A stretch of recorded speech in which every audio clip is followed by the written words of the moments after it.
vamos a ubicar en realizar la evaluación. Y pues lo otro son orientaciones de un tema que afortunadamente para ustedes, pues es dentro de los temas que vamos a abordar, probablemente algo de lo más sencillo que vaya a haber en cuanto a contenidos. Entonces, si recuerdan, lo que está previsto para ahora es cardiología preventiva. Vayan encendiendo sus cámaras porque pues es importante que tengamos siempre encendidas las cámaras y adicionalmente, saben que para la evaluación es obligatorio que la tengan prendida. Bien, ambos grupos van a tener el mismo examen de manera diferente sus preguntas, aleatorizadas, van a ser 20 minutos, 20 preguntas, porque pues como son bastantes, pues tienen que mezclarse de mejor manera las preguntas. Entonces, pues vamos a discutirlo después del examen para que se aclaren las dudas. Hay dos preguntas que son como mini casos clínicos, que pues son un poquito más fuertes que las otras dos preguntas. La recomendación es que cuando les salga esa pregunta, recuerden que va aleatorio el orden de las preguntas, por lo tanto, cuando les salga la pregunta de este caso clínico, que son dos, en esas dos preguntas no destinen más de 3 minutos, jóvenes, ¿ya? No destinen más de 3 minutos, porque si no el resto de preguntas, si por ejemplo les salió como primera pregunta, no la van a poder realizar. ¿Ya? Así que miren, optimicen muy bien su tiempo. Reitero, tienen dos preguntas que son mini casos clínicos y pues esas dos preguntas son las que más tiempo les van a ocupar porque tienen que leerla y pensarla. Entonces, pues, si les salió por mala suerte de ustedes como primera pregunta, pues no se detengan tanto en ella, no, ubiquen sus cronómetros, sus tiempos para que no le den más de 2 minutos y medio, a lo sumo 3 porque pues ese tiempo tendrán que ocuparlo de las que vienen más adelante, que pues son de marcar mucho más rápido. ¿Ok? Miren que están orientados para que pues no les coja de sorpresa, ¿ya? Y pues sobre todo a los que les toque de primera, segunda o tercera pregunta, pues porque pues si se dedican ahí 10 minutos, pues prácticamente pues van a perder como otras 10 preguntas que tal vez pudieran contestar más rápido. ¿Ok? Entonces, pues esa como orientación en cuanto a la dinámica del examen. Así que bueno, váyanse conectando, que no veo a nadie todavía. Se sale como que está cargando, pero pues nadie aparece. ¿Sí me escuchan todavía? Hola, ¿se escuchan? Sí, doctor. Bien, excelente. Parece que de noche la conexión es más estable. Creo que Claro y todas las redes funcionan mejor a estas horas. Qué horror. Qué conspiración contra las clases matutinas. Pero bueno, nada.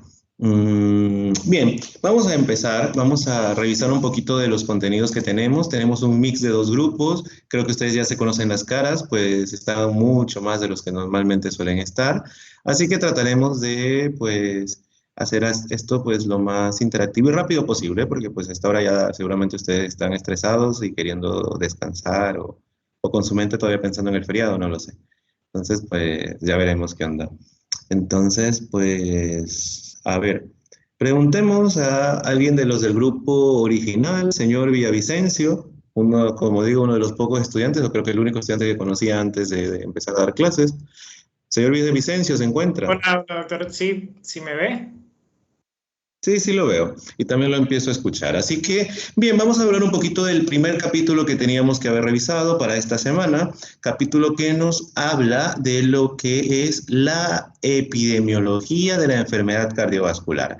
Y entonces, en este capítulo, el aspecto más importante, más interesante a revisar es que nos habla, nos describe algo que no sé si ustedes ya habían estudiado antes, que es los 5 estadios prototípicos de transición epidemiológica, ¿ok? Para las causas de muerte. O sea, nos habla de 5 grandes momentos históricos, 5 grandes momentos epidemiológicos en los que se puede dividir la historia de la medicina basada en las causas de muerte.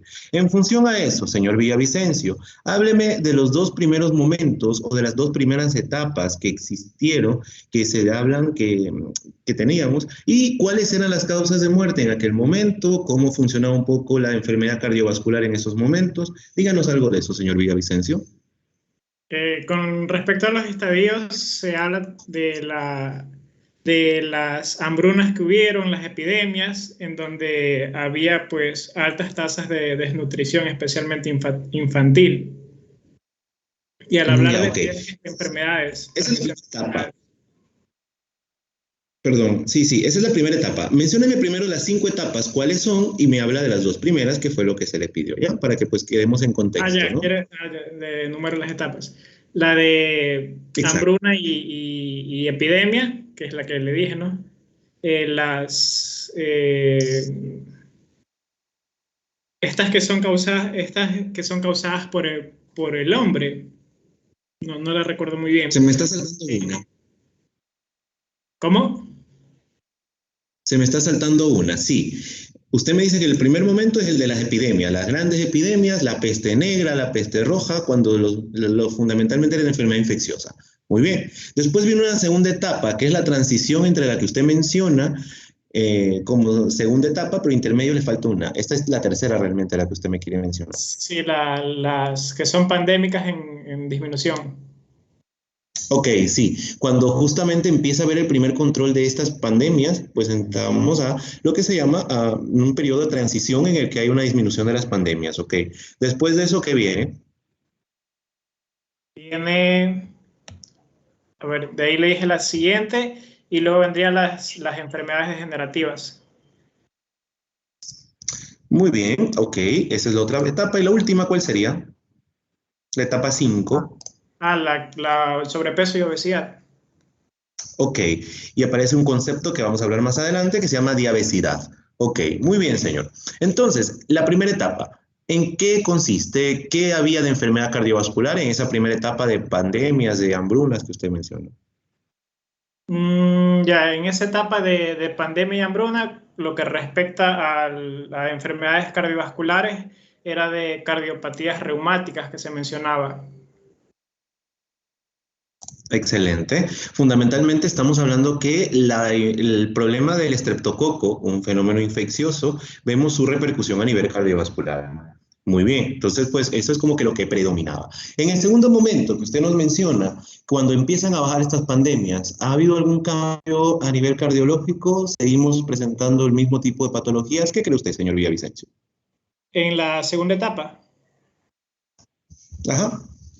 allá las pandemias en disminución, allí lo que se enfocaba era de valvulopatías, Ok, muy bien. hipertensión. Pero entonces aquí en esta segunda etapa,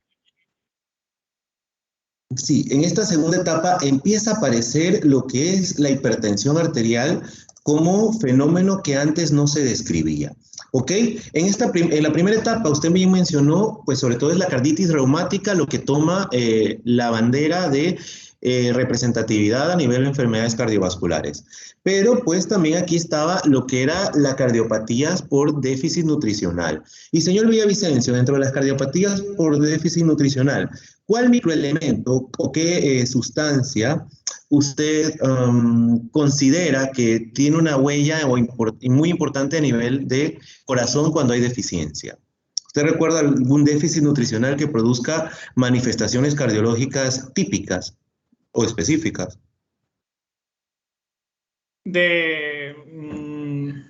Hablando de forma nutricional. Exacto, O se porque refiere acuérdense que decíamos que en esta primera etapa lo caracterizaba la enfermedad infecciosa y la enfermedad nutricional, ¿no? ¿O se refiere a algún tipo de enzima en específico?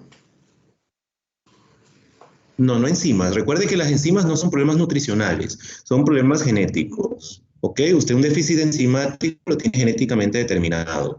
Estamos hablando de que usted, por ejemplo, señor Villavicencio, en ese entonces pues no tenía dinero, no comía y por dejar de comer ciertas cosas se enfermó del corazón. ¿Qué enfermedad típica es el ejemplo de déficit nutricional que ocasiona cardiopatía? La hipocalcemia. Es una forma de insuficiencia cardíaca. No, es una forma de insuficiencia cardíaca de gasto cardíaco elevado. Con eso ya le dije prácticamente el diagnóstico. Hipopotasemia. No, el beriberi. Señor Villavicencio, ¿qué es el beriberi? El beriberi. Sí, lo mencionó en la clase anterior. El beriberi. No, no lo he mencionado, pero bueno, pues no sé si el semestre anterior se lo mencionaron, pero pues sí, es importante que lo recuerden. No, ¿no se acuerda? Era un déficit de. No me acuerdo si tiamina es la B1.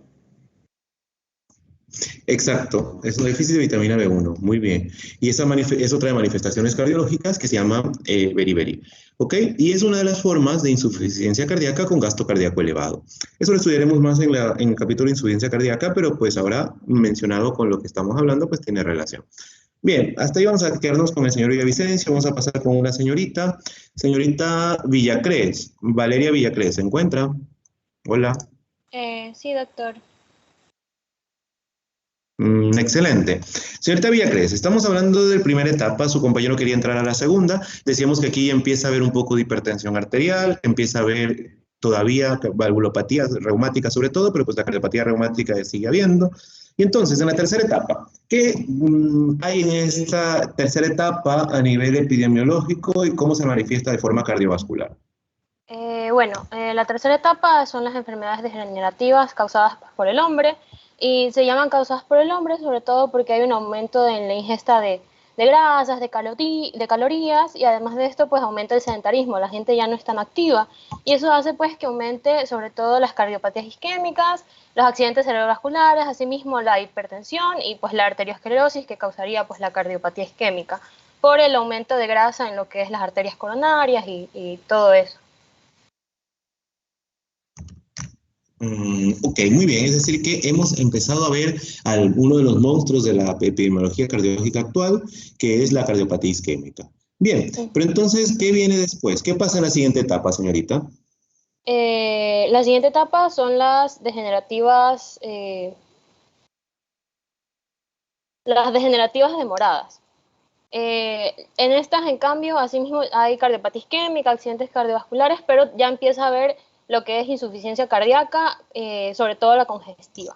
Esto sobre todo porque hay un aumento de la esperanza de vida de las personas y eso también, o sea, hace que se logre llegar a un estadio de insuficiencia cardíaca. También pues como se alarga la esperanza de vida de las personas, se dan enfermedades crónicas a mayor largo plazo. Excelente, es decir que si bien sigue habiendo ya hipertensión y sigue habiendo cardiopatía isquémica, logramos ver el estadio final de estas enfermedades y pues aparece el gran síndrome que es la insuficiencia cardíaca. Muy bien. ¿Y qué pasa con la última etapa que se supone que estamos en estos momentos? ¿Qué predomina? ¿Quién está ocurriendo en estos momentos? Aumenta sobre todo lo que es los niveles de obesidad. Como podemos ver, últimamente ha incrementado sobre todo la obesidad en niños, sobre todo en países como Estados Unidos, la obesidad en los infantes ha incrementado bastante. Y sobre todo esto se da pues, por la inactividad que estamos sufriendo hoy en día en el medio. Entonces ahora vemos, por ejemplo, diabetes tipo 1, aumento de la hipertensión en gente menor, o sea, en niños, en infantes y adolescentes. Hola. Bueno, pues ahí una corrección, diabetes tipo 2, ¿ok? No diabetes tipo 1, la diabetes tipo 1 no depende de la dieta, ¿no? Depende pues de ahí la, sí, de la genética. Sí. Perfecto, muy bien. Y entonces, con usted mismo, señorita Villacrés, ¿qué sería el término diabesidad? ¿Lo he escuchado alguna vez? ¿Qué le suena, diabesidad? Diabesidad. Me imagino que obviamente tiene algo que ver con la diabetes. Diabesidad debe ser diabetes más obesidad, me imagino. El incremento de diabetes y obesidad. La diabesidad se utiliza ahora en términos epidemiológicos recientes para describir la correlación existente entre el aumento del índice de masa corporal y la intolerancia a los carbohidratos, ¿ok? Si bien nosotros tenemos el término síndrome metabólico es como que un término que cuando se hacen los foros de síndrome metabólico y los consensos, pues es un término que impacta menos, ¿ok? Tiene menor impacto a nivel de población no médica. ¿Ya? Usted escucha síndrome metabólico y casi que no tiene nada el paciente, es algo tan común, no le presta atención, o sea, es como que no tiene ese grado de repercusión, digámoslo, publicitaria o de repercusión en percepción del paciente que el término diabesidad. ¿Ok? La diabesidad como tal se utiliza esa forma de llamarlo para que tenga mayor impacto a nivel de población no médica. Pues. Así como usted mismo dijo, el hecho de decir diabesidad, pues sí me dice, pues ay, no, pues algo está pasando, ¿no? Por lo menos a ustedes no sepa médico, pero pues es creativo y entiende qué significa. Ustedes dicen síndrome metabólico y a veces no sabe el paciente pues probablemente pues no le presta tanto asunto, ¿ya? Y pues eso es importante, porque al final de la educación del paciente y de las medidas que tome para hacer o dejar de hacer cosas, pues va a depender el resultado que obtengamos. Bien, hasta aquí nos vamos a quedar por este momento para que ustedes puedan conectarse a la evaluación. Ambos grupos en sus plataformas van a tener acceso a la evaluación, por favor. Vamos, váyanse conectando, enciendan sus cámaras. Voy a ir quitando la mía porque pues acá en la medida que ustedes aparecen más se me vuelve más lento el internet. Entonces, pues, muy bien, váyanse conectando, queda 1 minuto, 20:29. Recuerden a los que les salgan las preguntas de casos clínicos en los primeros momentos. Entonces, necesito que no les dediquen tanto tiempo porque si no las otras preguntas no van a poderlas desarrollar apropiadamente. ¿Ok? Entonces, pues queda 1 minuto.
plataforma esta información para ver quiénes fueron las dos personas que sacaron la nota más alta para con ellos discutir la prueba, ¿ya?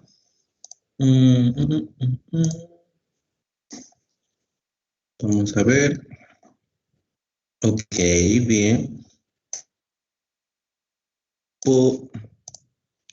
¿Se ve? Hola, sí.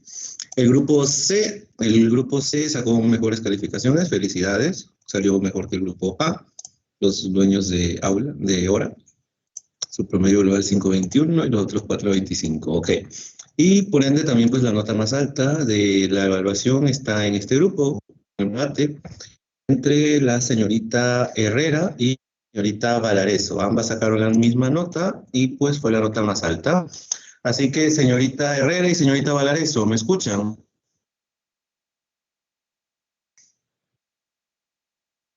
Sí, doctor. Herrera Angélica y Valareso Arianna, ¿se escucha?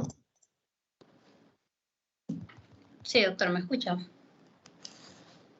Valareso, muy bien. Y señorita Arianna, de ver, señorita Herrera y Angélica, ¿están?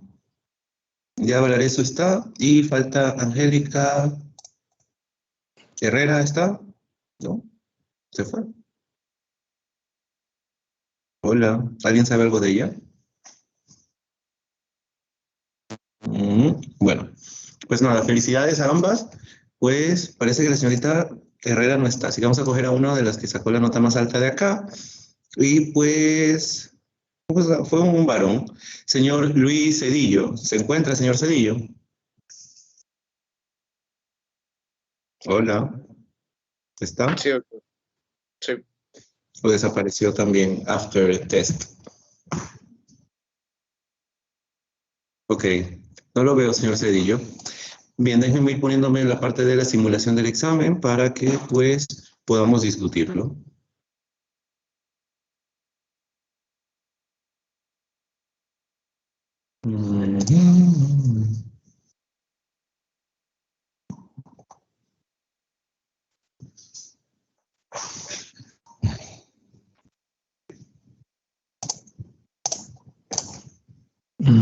Vamos a compartir la pantalla, denme un segundo.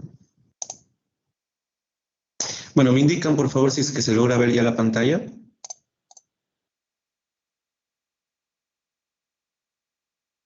Hola, ¿se ve? Sí, doctor.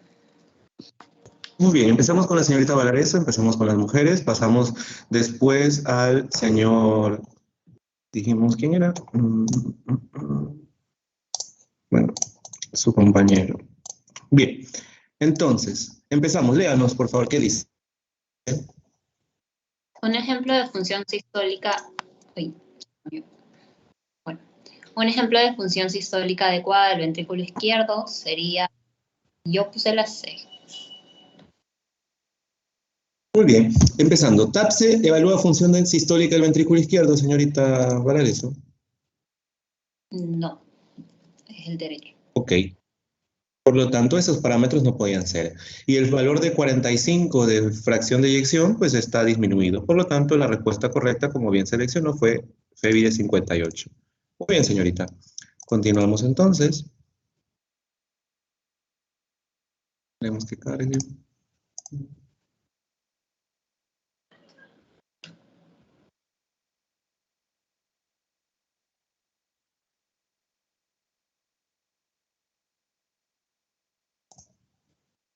Muy bien, lea, por favor. Creo que ya salió, ¿no? Sí, a un paciente se le indicó que tiene una clase funcional disminuida según la ergometría, que no pudo alcanzar, y para eso hay una tabla en el cual indica según el sexo y según la edad. Entonces yo seleccioné la C. Los METs dependen de su edad. Bueno, los diferentes metabolitos. No, realmente la respuesta correcta era 7 METs, ¿ok? Nosotros decimos que la capacidad funcional del paciente normal es 7 METs. ¿Ya? Cuando alcanza 7 METs o más, estamos diciendo que es una capacidad funcional, ¿bien? Pero pues sí, ¿ya? Esa era la respuesta correcta acá.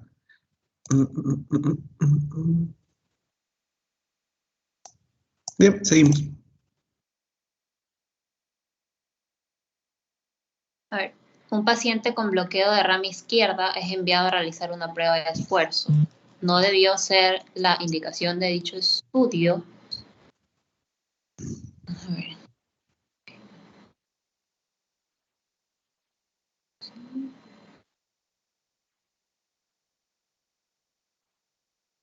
La verdad que, doctora, y no me acuerdo cuál la había seleccionado. Bueno, pero lea las opciones y cuál cree que sea la correcta.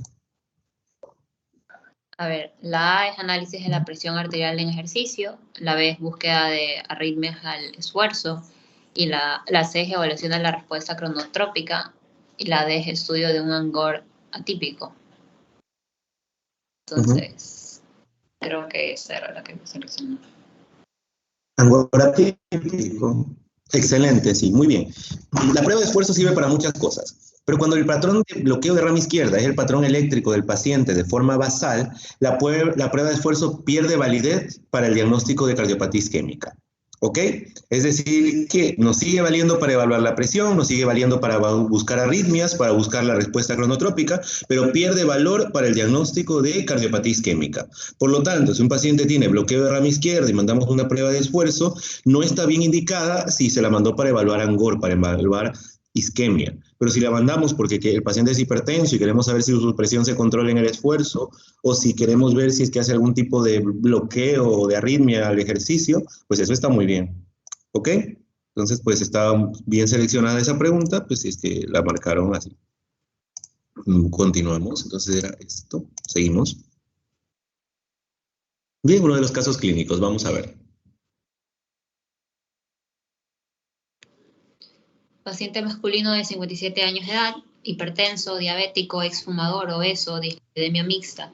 Tiene 3 stent coronarios, proximal, medio y medio. Bueno, colocados hace 5 años. ¿Qué arterias ahí, señorita? ¿Qué arterias dicen? Recuerden que hablamos justamente de las abreviaturas, ¿no?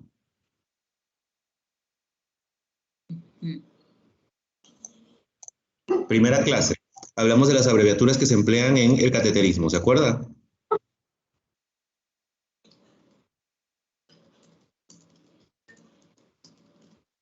CX, ¿qué significa CX?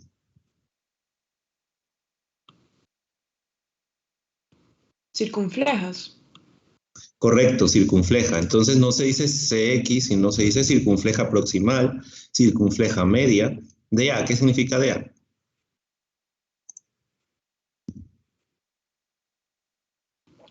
La derecha. No, descendente anterior. ¿Ok? Entonces, pues, ahí están los 3 stent. En circunfleja tiene 2, en descendente anterior media tiene 1, pues. Y bien, están colocados hace 5 años. ¿Qué más dice, señorita? Ya, colocados hace 5 años, acude por presentar reaparición del dolor precordial al esfuerzo desde hace 15 días. En el electrocardiograma presenta el bloqueo de rama izquierda. Si usted está en un centro donde dispone de todas las siguientes técnicas, ¿cuál sería la que indicaría? Yo seleccioné cateterismo. Excelente, muy bien. Aquí la respuesta tiene algunos elementos para analizar. En primer lugar, estamos hablando de un paciente que tiene bloqueo de rama izquierda. Al tener bloqueo de rama izquierda, ¿qué prueba de las que están mencionadas ahí no sirve para diagnóstico de isquemia? Señorita Valareso. ¿Perdón? Lo acabamos de decir en la otra pregunta, ¿no? La ergometría. Correcto. La ergometría de entrada no serviría en este caso, pues porque tiene un bloqueo de rama izquierda. Bien, si el paciente tiene stent coronarios, no sirve el score de calcio porque va a salir elevado independientemente de que el stent esté bien. Es decir, que pierde validez el score de calcio en pacientes con stent ya previamente colocados. Sobre todo para pues, esos territorios. Si hay otra zona donde no hayan puesto stent, pues en la coronaria derecha, pues si tiene elevado, pues podría decirnos algo, pero si no, no. La resonancia magnética, pues en este contexto no estaría indicado porque estamos hablando de un paciente que tiene una angina inestable. Lo veremos con más detalle cuando veamos cardiopatía isquémica, pero pues tiene dolor de 15 días de evolución, por definición, dolor de menos de un mes de evolución es una angina inestable. En el contexto de una angina inestable lo que está indicado son procedimientos invasivos y en este caso es un cateterismo lo apropiado para revisar cómo están esos stent y ver si es que no hay algún tipo de obstrucción en algún otro territorio. ¿Ok? Bien, esa era la respuesta. Muy bien. Seguimos, señorita. Sobre el telecardiograma, indique la afirmación verdadera. Esa la que seleccioné, creo que, a ver, esa la hice por descarte. Sabía que la distancia no era 2.5. Vistas oblicuas sí tenía. Entonces, es sinónimo de radiografía estándar de tórax. Esa es la Pues que no, seleccioné. realmente no. La radiografía estándar de tórax tiene ¿cuántas vistas, señorita?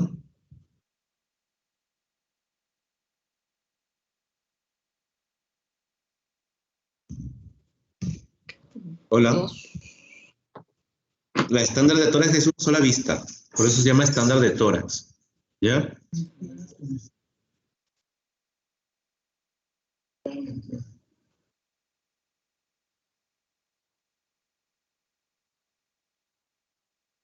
Bueno, entonces asumo que me equivoqué porque seleccioné otra respuesta. Bueno, pero le estaba diciendo, la estándar de tórax es solamente una radiografía, que es la póstero anterior, ¿ok? En cambio, un telecardiograma tiene 4 vistas, si lo revisaron pues en el contenido que tienen que haber revisado. O vistas oblicuas hay 2 vistas oblicuas que se incluyen en el telecardiograma. El ventrículo derecho, en efecto, queda poco representado en la proyección posterior anterior. No, al contrario, es una de las estructuras que está, como más estamos próxima al corazón, pues a la pared anterior, pues eso es algo que no queda, o sea, esta es la respuesta correcta, mejor dicho. ¿Ya? Es el que queda poco representado en la radiografía, ¿ya? Porque lo que más vemos nosotros es pues la imagen del ventrículo izquierdo en el telecardiograma. ¿Ya? Es lo que más analizamos en esa imagen. ¿Ya? Seguimos. Bien. Entonces estaba más fácil. Sí, un paciente de 40 años alcanzó el 100% de su frecuencia máxima teórica. Este paciente alcanzó. Entonces, bueno, es 220 menos 40, entonces 180. Correcto, un número súper redondo para que no tengan ustedes que usar ni calculadora. O sea, eso no requería nada más que saber cómo se calculaba la frecuencia máxima teórica, ¿no? Un paciente de 20 años se le diagnosticó hipertensión cronotrópica severa porque solo alcanzó el 50% de su frecuencia máxima teórica. ¿Qué frecuencia cardíaca alcanzó? Entonces, 220 menos 20, 200, 50%, el 100, entonces la... Correcto, esas estaban muy sencillas. Fundamentalmente esas 2 preguntas eran de lo mismo y pues solo tenían que recordar la fórmula. Continuamos. A ver, es una complicación muy frecuente del cateterismo cardíaco. Esa creo que me equivoqué, porque me parece que la respuesta es la D. Correcto, la respuesta es la D. El hematoma inguinal es una de las cosas más frecuentes. Todas las otras cosas pueden pasar, pero no pasan tan seguido. Pues evidentemente, pues si pasara un taponamiento cardíaco a cada rato, no haríamos cateterismo todo el tiempo, ¿no? O si hubiera una embolia cerebral, pues la gente no se quisiera hacer ningún cateterismo. Entonces, pues son cosas que ocurren, pero de manera muy excepcional. ¿Ya? Pero en cambio el hematoma inguinal, usted dice al paciente, tiene que mantenerse ahí sujetando durante tanto tiempo y todo, y se mueve y pues, ¡pum!, se le hizo un hematoma. Entonces, pues sí, eso pasa muy frecuentemente. ¿Ya? Entonces, pues sí, esa era la respuesta.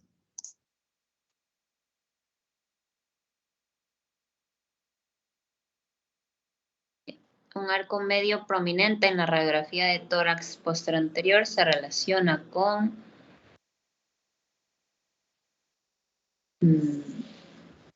No le podría decir, la seleccioné con el tiempo. Correcto. ¿Qué es el arco medio? ¿Qué representa el arco medio en la radiografía de tórax, señor Vidal? ¿Qué estructura se representa con eso? ¿Cuál es el arco medio? La ¿Lo arteria recuerdan? pulmonar. Correcto, arteria pulmonar. Y si está prominente, ¿qué cree que está representando una arteria pulmonar prominente? Que tiene una presión elevada. Correcto, la respuesta correcta es la presión pulmonar elevada. Vio que por cuestión de lógica la puede haber sacado. Todo es cuestión de que sepamos qué estructura representa, que se acuerdan que les dijimos, revisen los arcos que representa cada una de las cosas, pues parece que la de guerra anunciada no mata soldados no se aplica, ¿no? Pero bueno, vamos. Seguimos. Bien. No suele ser complicación del cateterismo. Ahí. Ujú. Bastante similar a lo que vimos anteriormente, ¿no? Hmm.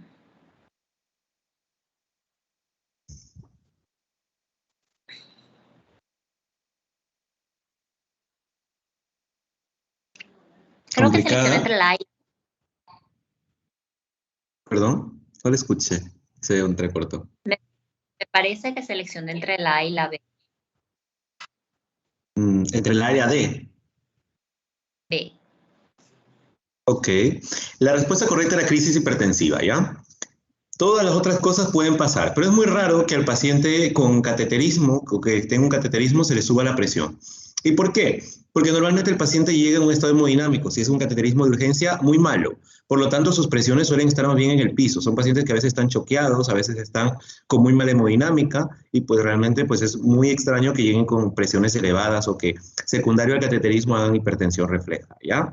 Todas las otras cosas pueden pasar en el cateterismo, pero decimos que no son tan frecuentes las fístulas ni las embolias, no así los hematomas, que sí son extremadamente frecuentes, ¿ya? Entonces, pues esa era la respuesta, la de crisis hipertensiva.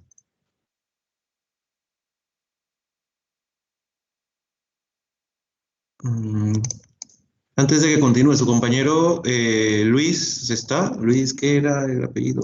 Se me fue el nombre. Creo que era Cedillo, ¿no? Sí, Cedillo.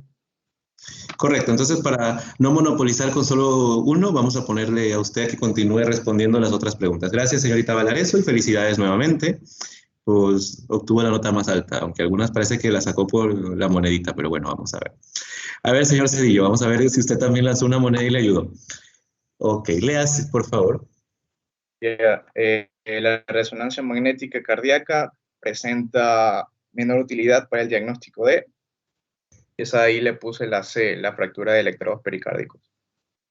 Correcto, ¿por qué, señor? La monedita. No, recuerde que si tiene un electrodo, ¿el electrodo qué tipo de elemento es? ¿Es plástico, es metal, qué es? El electrodo es...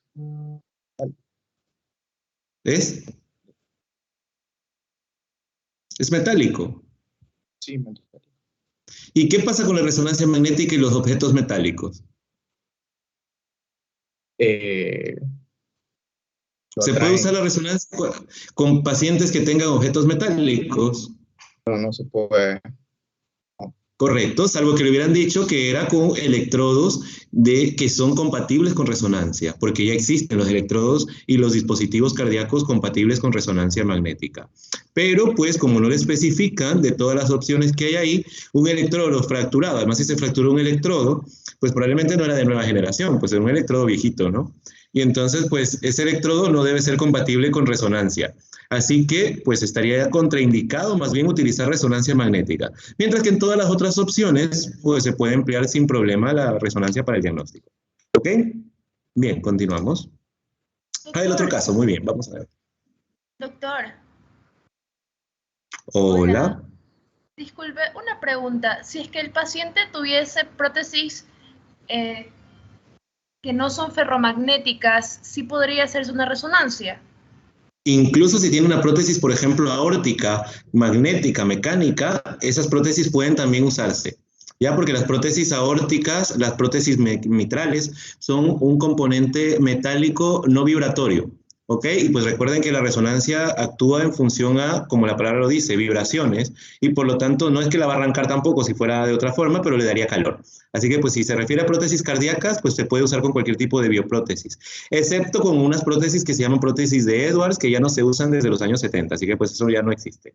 Pero pues ahí sí. Y si se refiere con prótesis de otras partes del cuerpo, pues si son prótesis que son de materiales no compatibles con resonancia, se lo especifica el fabricante y el médico, ¿ok?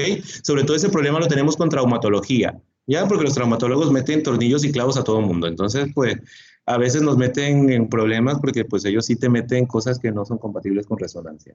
Pero pues eso ya le preguntan a cada uno de los médicos, porque pues no todos los dispositivos se pueden generalizar que son compatibles o no sean compatibles, ¿ya?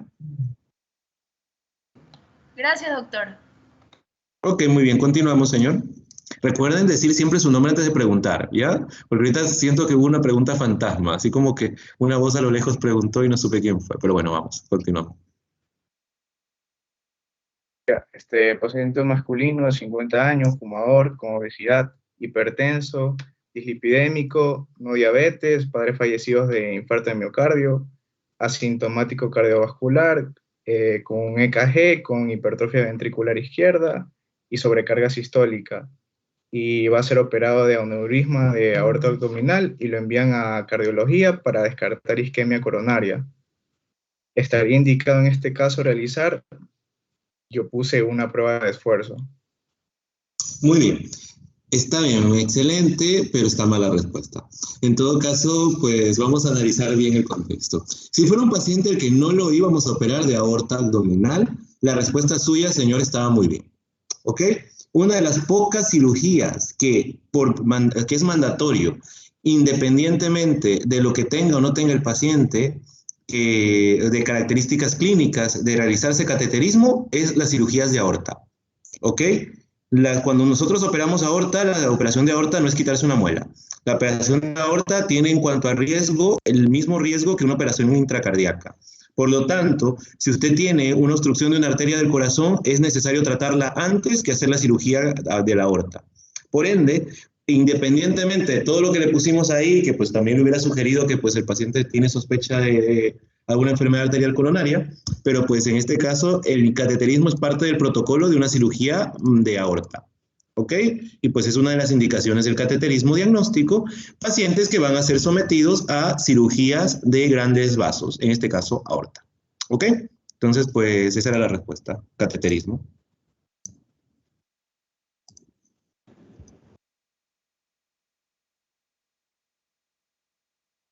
Continúe, señor.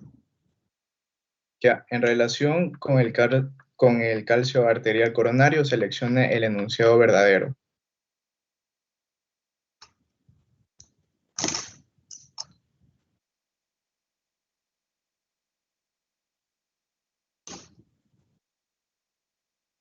Ok, ¿cuál contestó?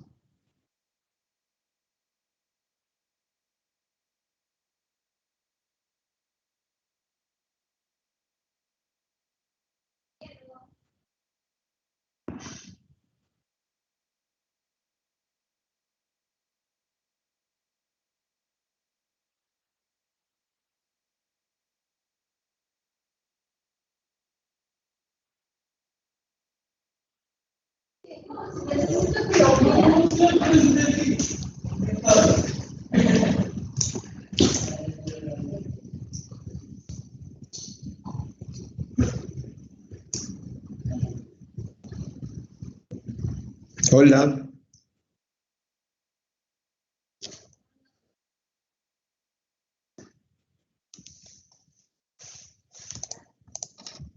¿Me escucha, señor? Se fue.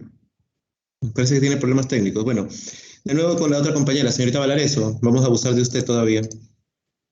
Doctor,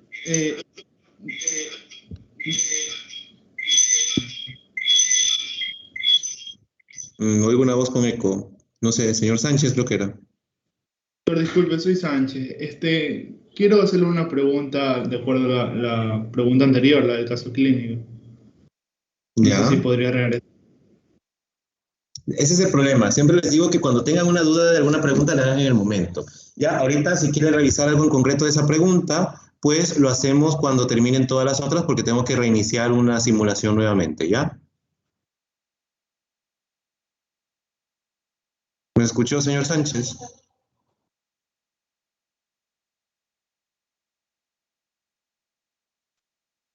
Hola. No sé si me escuchó o no me escuchó, lo veo que se ríe, pero no veo si está aquí, está viendo música, está viendo un video, yo qué sé.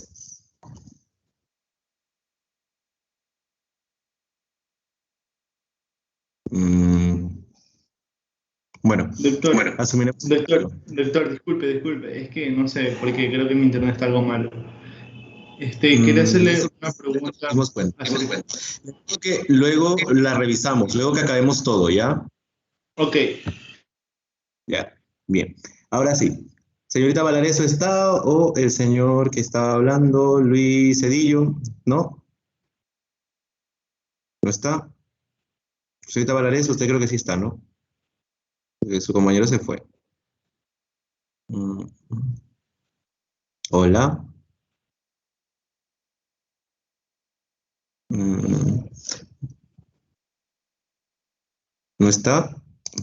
Parece que se fueron. A ver, señorita Villacres, usted que la veo ahí conectada. ¿Me Dígame, escucha? doctor. Sí, sí, Ya lo la escucho. pregunta, por favor. En relación con el calcio arterial coronario, seleccione el enunciado verdadero. Ya. Eh, ¿Cuál? Las opciones, por favor. Dice, ajá, disculpe, no puedo. Precisa una frecuencia cardíaca baja para la mejor obtención de las imágenes. Su utilidad es máxima en pacientes añosos debido al alto nivel de arteriosclerosis en ellos. Un puntaje de 0, debe haber sospecha de osteopenia o osteoporosis. Por su sencillez y rapidez, es ideal para estudio de precordalgia en embarazadas. Ok. ¿Qué respuesta marcó? ¿Cuál cree que es la correcta? Yo puse la de los pacientes añosos por la arteriosclerosis, ya que este se usa para ver la captación de calcio, sobre todo en arterias que tienen arteriosclerosis. Pues no. Contrario a lo que usted dice, la utilidad del score de calcio es mucho mayor en pacientes jóvenes. ¿Ok? ¿Por qué? Porque en pacientes añosos puede haber calcio extracoronario y no dentro de la arteria. Entonces, puede que el paciente tenga un score de calcio alto, pero no porque tiene calcio dentro de la arteria, sino porque pues, sus arterias ya se han calcificado por fuera como producto del envejecimiento. ¿Ok? Entonces, en cambio, en el paciente joven, que la aterosclerosis no es tan avanzada, si encontramos un score de calcio alto, por ejemplo, en descendente anterior, pues probablemente esté relacionado con una obstrucción de la arteria, porque a esa edad es muy raro que pues vaya a ser fuera de la arteria que esté el calcio depositado. ¿Se entiende eso? Entonces, pues esa respuesta no era la correcta. Bien, continúo diciendo por las otras no correctas. Un puntaje de 0, pues no, un puntaje de 0 no hace sospechar de osteopenia porque las arterias del corazón no es un sitio donde nosotros debamos tener calcio por naturaleza, ¿ya? Pues el hecho de que no haya calcio es una enhorabuena, hay que felicitar al paciente, tiene suerte, no tiene calcio para nada en las arterias, pero no es que haya que pensar que está con déficit de calcio a nivel sistémico, ¿ok? Pues eso no es correcto. Lo otro, el estudio como usa radiaciones se contraindica en la embarazada. Por lo tanto, pues, si bien es sencillo y rápido, pero no sirve en la embarazada porque usted no puede usar radiaciones en la mujer embarazada. Entonces, por ende, la respuesta correcta era que para realizarlo se requiere que la frecuencia cardíaca esté baja. ¿Y por qué es esto? Porque en el score de calcio se toman imágenes del corazoncito y mientras más lento lata, pues entonces más confiable es la imagen. Eso es como que usted está pasando en un carro y pasa alrededor de un monumento. Si el carro va muy rápido, usted no puede fijarse en los detalles de ese monumento que está viendo. Pero si el carro va más despacito, capaz ya hasta le da chance de que tome una foto, se tome un selfie con el monumento, quién sabe qué. Lo mismo pasa con el corazón. Si el corazón está latiendo muy rápido, el tomógrafo no coge una imagen tan confiable y por lo tanto pues no es tan creíble, no es tan veraz lo que podemos encontrar. ¿Ok? Entonces pues por eso requerimos una imagen de una frecuencia cardíaca baja. Ya, continuamos. Dice, un ejemplo de función sistólica del ventrículo derecho inadecuada sería, eso sería de medir la TAPSE, y en la TAPSE tiene que ser mayor a 17, así que sería 12. Excelente, muy bien. Entonces pues esa es la respuesta. Dice, sobre la resonancia magnética cardíaca, señale la afirmación verdadera. Permite la evaluación de estructuras y funcionales del corazón. Se contraindica su uso si hay marcapasos porque puede arrancar el dispositivo. Las radiaciones que emplea limitan su uso en embarazadas y es una técnica muy dependiente del operador que la realiza. Sería lo de las radiaciones limitan su uso en embarazadas. No, la resonancia no no, tiene resonancia radiación. magnética. No, disculpe. La resonancia no usa. Eso sería la del marcapasos por el metal. No, Poco. si bien se indica con ciertos marcapasos, pero no arranca nunca el dispositivo, lo Bueno, sobrecalienta y lo claro, lo desconfigura. Entonces, sobrecalienta. es ciencia ficción. Eso es decir que usted tiene un marcapasos, va al resonador y se lo arrancó del pecho y prácticamente le hizo una herida. Eso de ahí es que usted está viendo una película de Alfred Hitchcock. No, eso de ahí no tiene nada que ver con la realidad. ¿Ya? Entonces, pues eso no. Eso era como para que ustedes con ese sensacionalismo contesten, pero no. La respuesta correcta es que permite evaluar de forma estructural y funcional el corazón. ¿Por qué?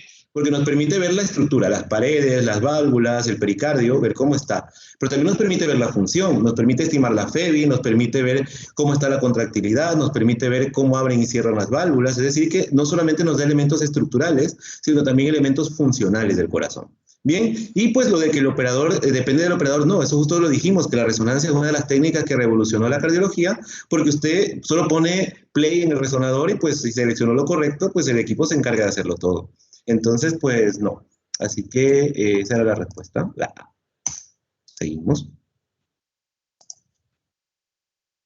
Dice, la angiotomografía cardíaca es la técnica de elección para... Uy, se salió todo. La angiotomografía cardíaca es la técnica de elección para el estudio de hemodinámica de cardiopatías congénitas, bypass coronario, trombos de aurícula izquierda y prótesis valvulares mecánicas. En esa puse, déjenme acordarme, creo que fue, no me acuerdo si puse lo de prótesis o el bypass. No. No. La de prótesis era otra. Esta es de trombos. Trombos en aurícula izquierda. Bueno, pues estaba casi por las opciones. Es como cuando está jugando Era al caliente, prótesis, caliente. ¿verdad? Era prótesis vulvares. Sí, era prótesis Era vulvares la de mecánicas. los bypasses coronarios. Era ¿Ok? bypasses. Ay, estaba entre los Sí. dos. Sí, Para evaluar las prótesis mecánicas, las prótesis valvulares, lo mejor es el eco transesofágico. Para evaluar trombos en la aurícula izquierda, lo mejor también es el eco transesofágico. Para evaluar la hemodinámica de la cardiopatía congénita, es el cateterismo coronario derecho. Y pues para evaluar el bypass coronario, lo mejor que hay es la angiografía del coronario. Ok. A ver. Dice, la radiografía es de mayor utilidad que la tomografía cardíaca en el estudio de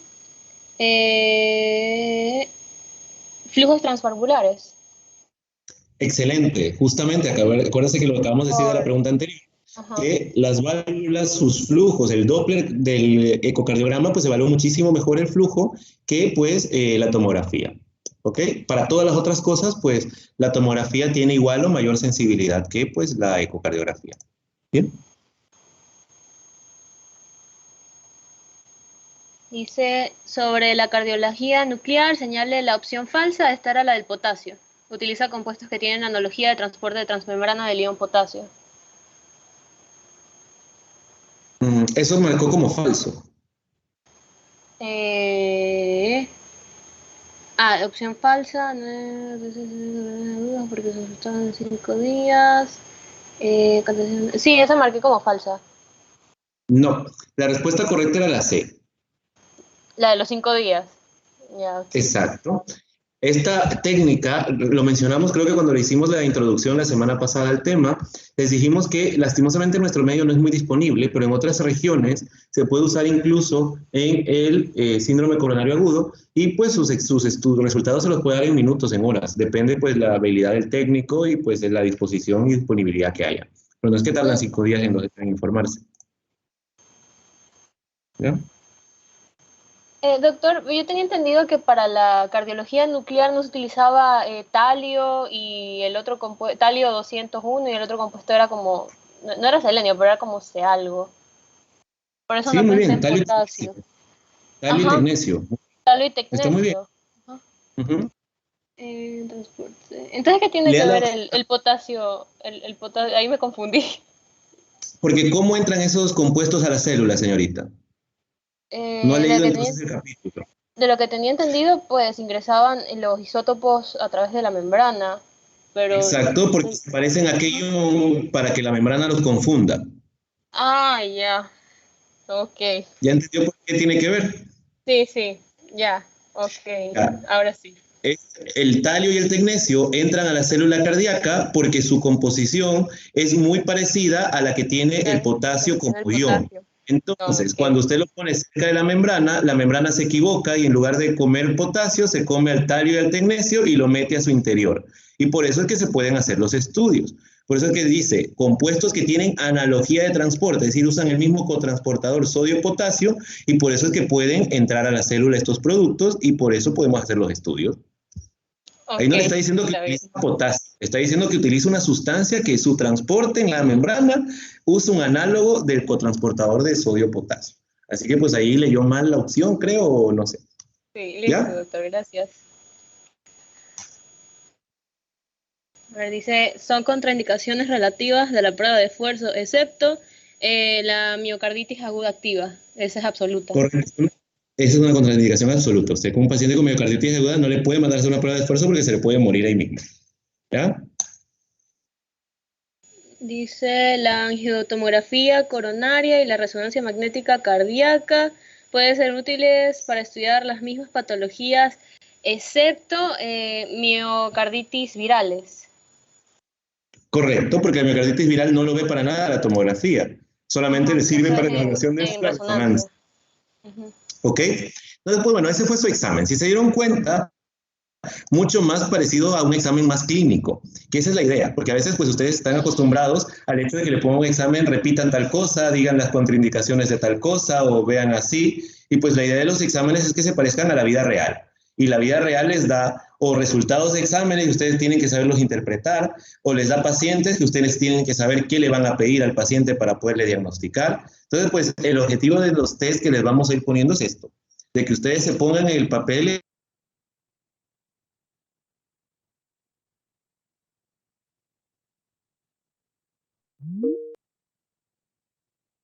forma mecánica ciertos parámetros o ciertas cosas como vienen en el libro.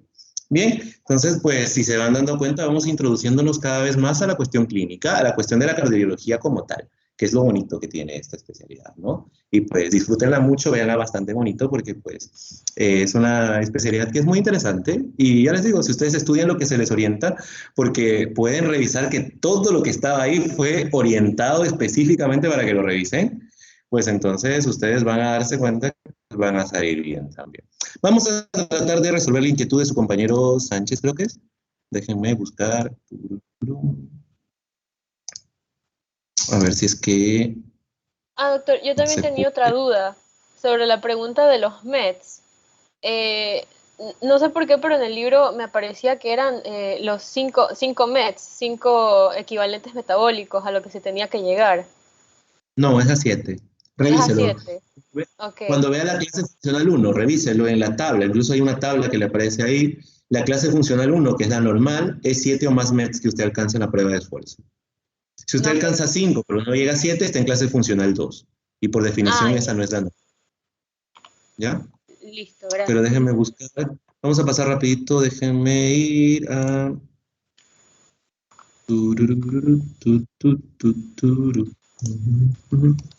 Me dijo, ¿cuál pregunta? ¿De cuál caso clínico de los dos, señor?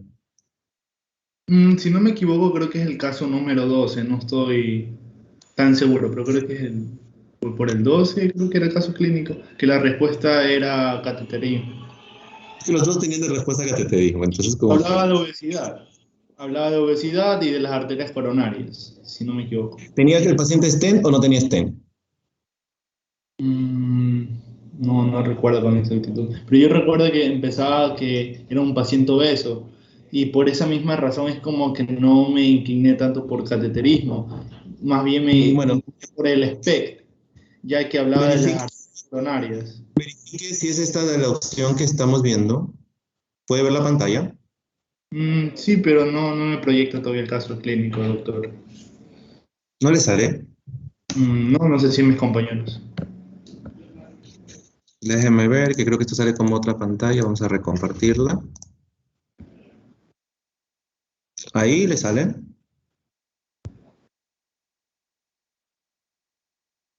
Sí, doctor. ¿Es esa la pregunta a la que se refiere? Ajá. Léala usted mismo.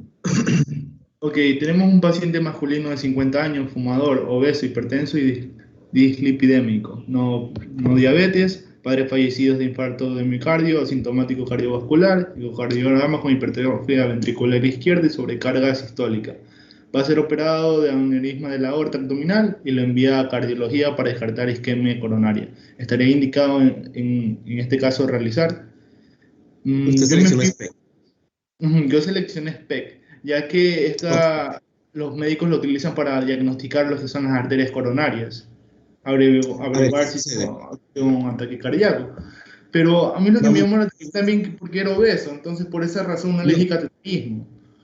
Bueno, pues está mal. Y vamos a explicar por qué está mal, porque parece que pues no escuchó tampoco la explicación del por qué estaba bien la respuesta que había Sí la seleccionado. la escuché totalmente, Ya. pero como que me quedó un poco corta, por eso quería que me lo explique un poco más. Ok, a ver. Por protocolo de cirugía de aorta abdominal, usted lleva un cateterismo. Así tenga usted, sea delgado, sea obeso, sea hombre, sea mujer, sea astronauta, sea lo que sea. Usted lo van a operar de aorta abdominal y usted lleva un cateterismo cardíaco como parte del protocolo de la cirugía. ¿Por qué? Porque usted se requiere saber y tratar si es que hay una enfermedad arterial coronaria antes de hacer la cirugía de aorta. Eso es un protocolo. ¿Ok? Por lo tanto, usted lo puede revisar cuando ve indicaciones del cateterismo y le dice previo a cirugías aórticas o cirugías de grandes vasos. Es una indicación que está dada por cajón. Es como que usted, por ejemplo, le van a hacer, no sé, una operación de apéndice y por protocolo le van a pedir prueba de VIH. ¿Por qué se la piden? ¿Porque el paciente con VIH no se puede operar? No, porque por parte del protocolo se requiere que tenga ese resultado porque según eso se ordena en qué orden está operado dentro del número de los pacientes que se operan ese día igual que usted. ¿Ok? Y todo eso tiene una justificación. Entonces, en el protocolo de cirugía de aorta abdominal, usted manda un cateterismo como parte de la rutina que lleva. Así el paciente no tuviera ninguna manifestación o ninguna clínica. Entonces, ese es el por qué, esa es la respuesta. Ahora vamos a ir el por qué no es la respuesta la que usted seleccionó, que eso también es importante que lo conozcamos. ¿Por qué no es la respuesta el SPECT con talio? Varios motivos. Primero, el paciente está asintomático cardiovascular. Un paciente asintomático no es un paciente al que le mandamos cardiología nuclear, porque la cardiología nuclear es un estudio que es radiactivo y por lo tanto, en un paciente que no tiene clínica, es decir, que no tiene sintomatología, no lo exponemos a una radiación de tipo isotópica para hacer un diagnóstico que puede ser realizado por otras técnicas. Primera cosa. Entonces, ahí está una de las cosas por las que no hacemos eso. Segundo, el paciente obeso. Mientras más gordito es el paciente, menos cabe en el tomógrafo y menos fiel es la imagen que obtenemos nosotros por tomografía. Recuerde que la PEG y la SPECT trabajan con un dispositivo muy parecido al tomógrafo. Por lo tanto, mientras más gordo es el paciente, más complicado va a ser que se obtenga una buena imagen en SPECT o una buena imagen en PET. ¿Ok? Por lo tanto, la obesidad, que usted lo está poniendo como argumento a favor del SPECT, es uno de los argumentos en contra de la técnica, porque todas las técnicas de imagen que dependen del tomógrafo son menos confiables mientras más grasa abdominal tiene el paciente, porque esa grasa impide o hace interferencia a la hora de tomar la imagen. ¿Ok? Esa es otra de las cosas por las que no mandaríamos de entrada ese tipo de estudios. Y segundo, y tercero sería, porque el paciente, señor, ¿cuántos factores de riesgo cardiovascular tiene? Vinculándolo un poquito con el tema de ahora. ¿Cuántos factores de riesgo cardiovascular encuentra en ese paciente? Menciónelos. Están al inicio, doctor. Estamos hablando de la obesidad, que es hipertenso, dislipidémico y fumador. Y que sus padres han tenido infarto, es decir, que tiene factores no modificables. Es hombre, la edad que tiene y tiene padres que fallecieron. Tiene 3 factores de riesgo no modificables. Aparte de eso, es obeso, es fumador, es hipertenso y tiene dislipidemia. Prácticamente lo único que no tiene de factor de riesgo es la diabetes. Entonces, ¿este es un paciente de alto o de bajo riesgo cardiovascular, señor? De alto riesgo, doctor. Perfecto. Por lo tanto, hacer un paciente de alto riesgo cardiovascular, con el cateterismo no solo podemos diagnosticar, sino que si tiene obstruida la descendente anterior y lo vemos en el cateterismo, ¿qué adicionalmente de ventaja nos permite ese cateterismo en ese mismo instante?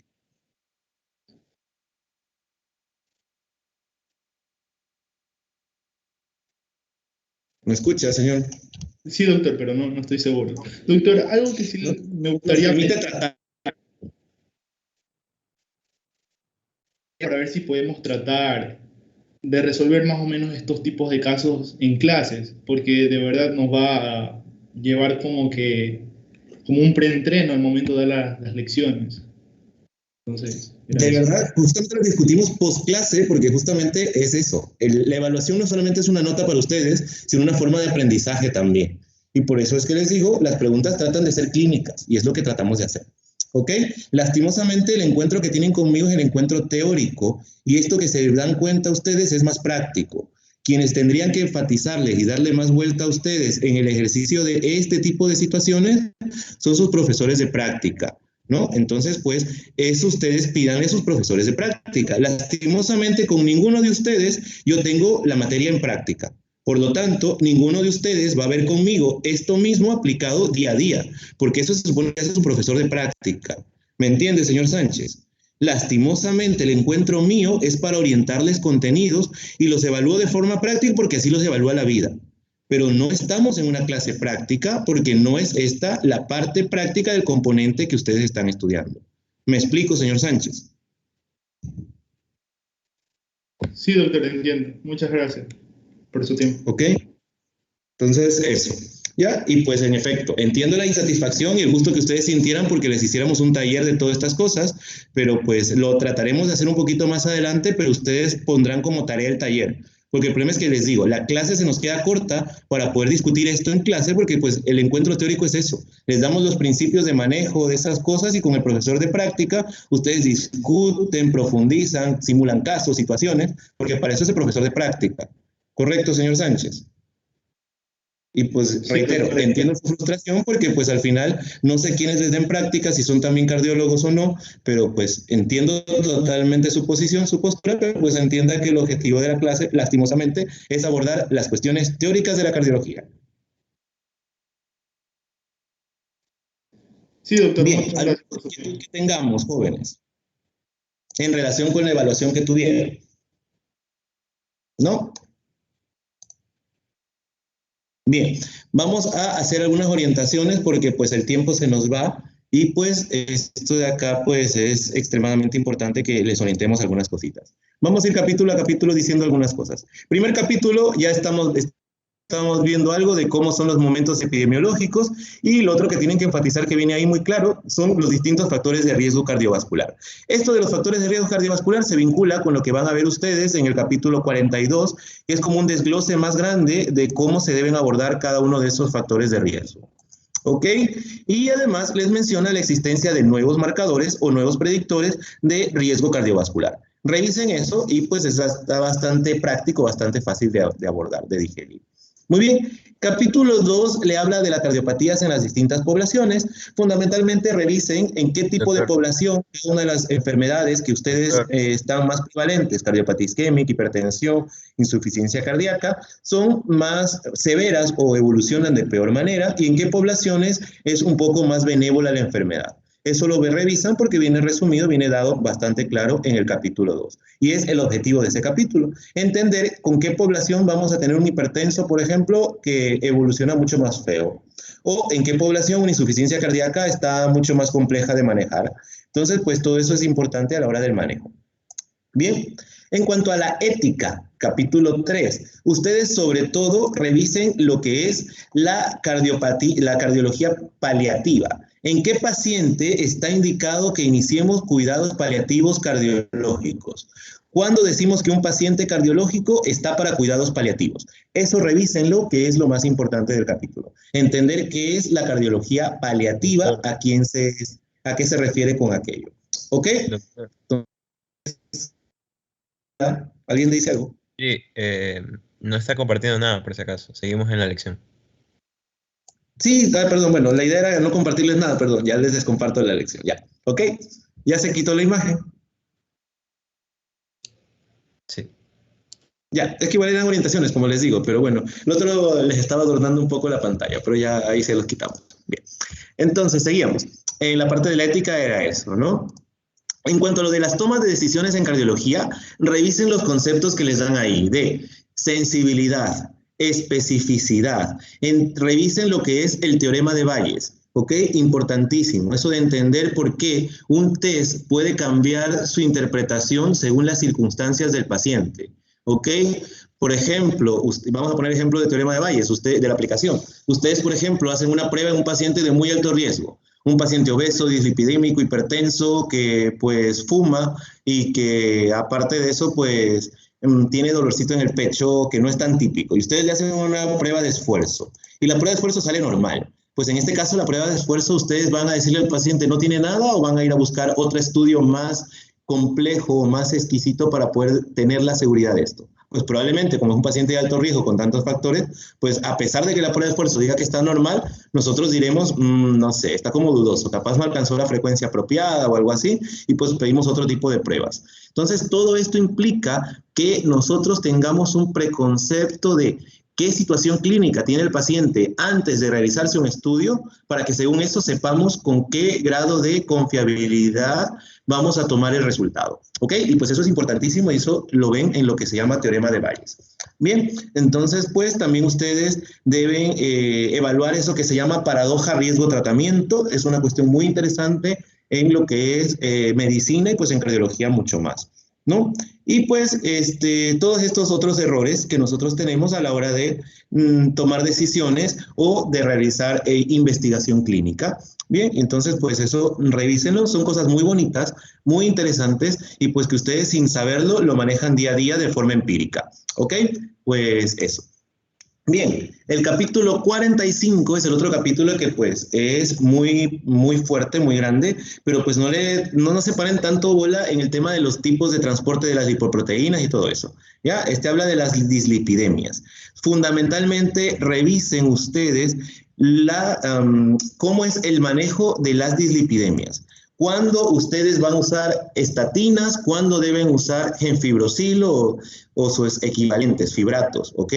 Eso es lo fundamental, lo básico del capítulo y se los viene desglosado ahí y en la guía que viene que también está entre las referencias, que es la guía de manejo de dislipidemias. ¿Ok? Entonces, pues revisen eso, que pues es lo más práctico del día a día. Casi todo, incluso ustedes pueden llegar a tener hipercolesterolemia o hipertrigliceridemia o dislipidemias mixtas.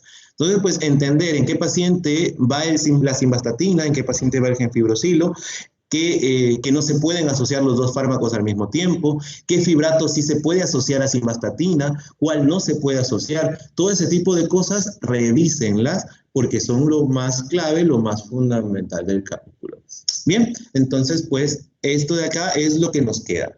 Insisto, esta es una semana muy atípica, esperemos que la semana que viene, pues, ya ahí comienza otra cosa muy diferente, y pues empiezan ustedes a exponer. Entonces, eso ya les diremos, pues, a los que empiezan a exponer, cómo van a hacerlo, y pues entramos a otras cositas más. Bien, hasta aquí, jóvenes, preguntas que tengan.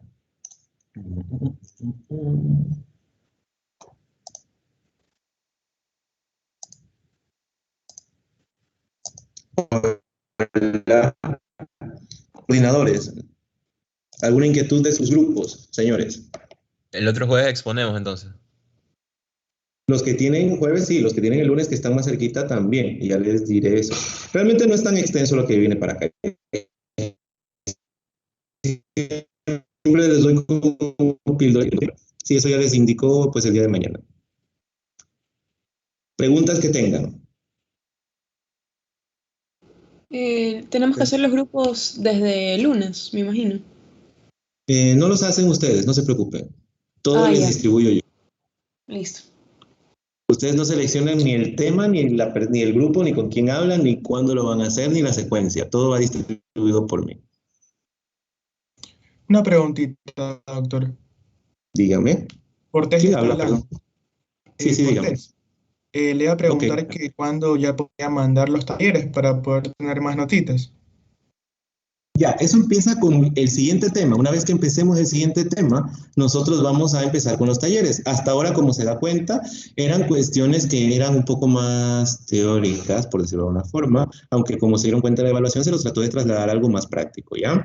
Pero pues ya desde la semana que viene, déjenme ver, que ustedes tienen lo que es aparato cardiovascular en situaciones especiales, pues ustedes ya pueden empezar a tener escenarios de enfermedad cardíaca en la mujer y cosas así, pues entonces pues podemos mandar el taller. Lo que el taller siempre se manda al final de la semana, pues o sea, si no han abordado todavía el tema, no tiene mucho sentido que lo enviemos.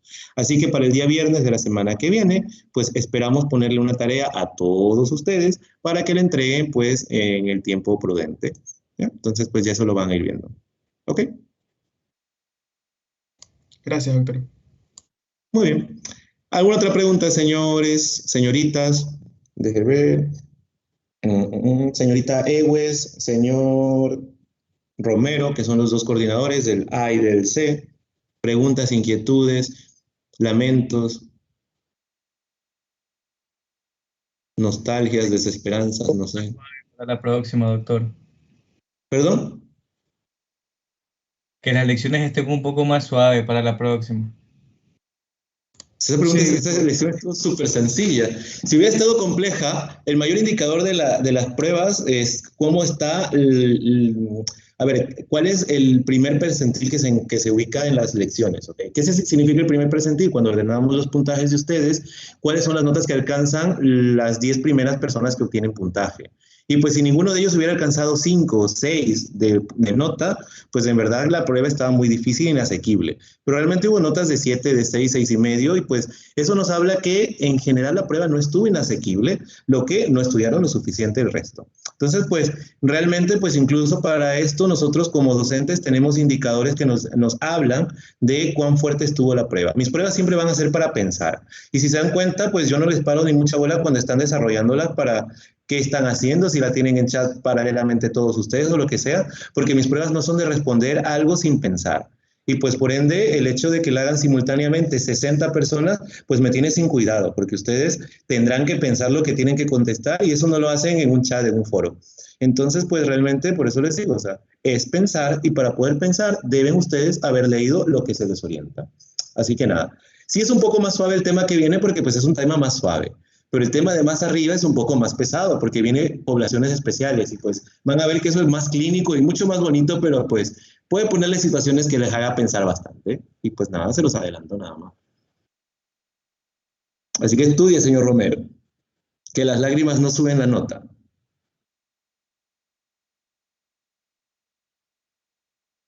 ¿Alguna otra inquietud, señorita Ewes? Creo que iba a decir algo. No, doctor.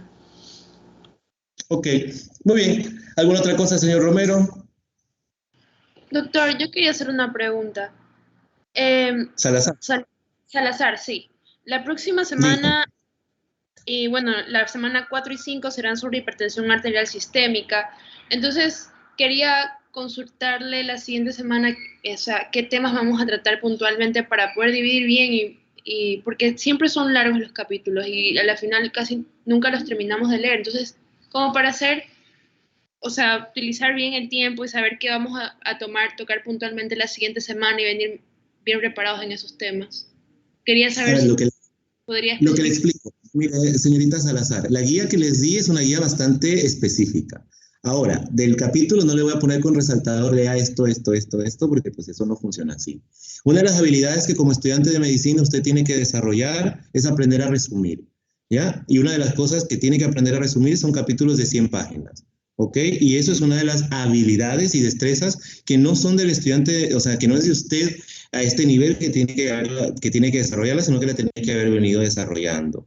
Y pues lastimosamente, pues más especificado de lo que se hace es lo que viene en la clase. Que aquí ya les digo temas específicos dentro del capítulo.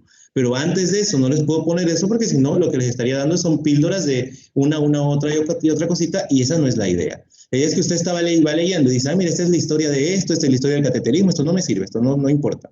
Y va saltando y va su mente desechando ciertas cosas porque eso es una destreza que se llama resumir.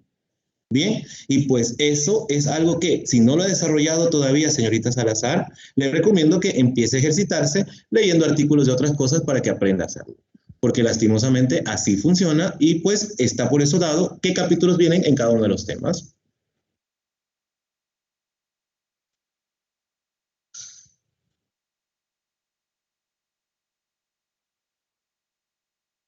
¿Alguna otra inquietud?